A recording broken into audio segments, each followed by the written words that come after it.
முதலமைச்சர் இதை செய்யலாமா? இளையராஜாவுக்கு பிறந்த நாள்னா வீட்டுக்கு போய் வாழ்த்து சொல்றாரியா? பாத்தியா சிஎம் வேலையா இது? கள்ளச்சாராயத்தினால செத்தவன் உங்க ஆட்சியின் அவலத்தினால் கள்ளச்சாராயத்தில் இறந்தவர்கள் வீட்டிற்கு நீங்கள் செல்ல வேண்டும், அங்கே செல்ல மாட்டேங்கிறீர்கள். திரை நட்சத்திரங்களின் பிறந்த நாளுக்கு வீட்டுக்கு செல்கிறீர்கள். அஜித் குமாரோட வீட்டுக்கு போனார் அவரு, மந்திரி தானே போனாங்க. அப்ப இவங்களோட கவனமும் அக்கறையும் யார் மீது இருக்கிறது தெரிகிறதா? அப்போ யாரின் நலன்களை பாதுகாக்க இவர்கள் ஆட்சி நடத்துகிறார்கள் என்பது தெரிகிறதா? அப்ப எப்படி பெண்கள் பாதுகாப்பா இருப்பாங்க? நல்லா நீங்க ஊன்றி கவனித்து எல்லா சம்பவங்களையும் கோர்த்து பார்த்தீர்கள் என்றால் இந்த குடும்பம் தமிழகத்தை ஆட்சி செய்வதை ஒரு கொண்டாட்டமாக பார்க்கிறது.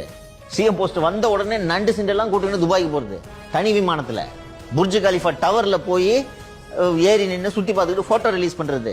கணக்கு கேட்டா காட்டுறது கிடையாது. அங்க போய் ஏஆர் ரஹ்மானோட ஸ்டுடியோக்கு போய் குடும்பத்தோட போட்டோக்கு போஸ்ட் கொடுக்கறது. ஊட்டிக்கு போய் மலரால் அலங்கரிக்கப்பட்ட நாற்காலியில் கணவர் மனைவி 2 பேரும் அமர்ந்துகிட்டு போஸ்ட் கொடுக்கறது. கூட உளவுத்துறை அதிகாரி எல்லாம் கூட்டம் போறது. இவங்க பூரா என்டர்டைன்மெண்ட்டுக்காக தான் இந்த ஆட்சியை பயன்படுத்துறாங்கன்னு தெரியுதா?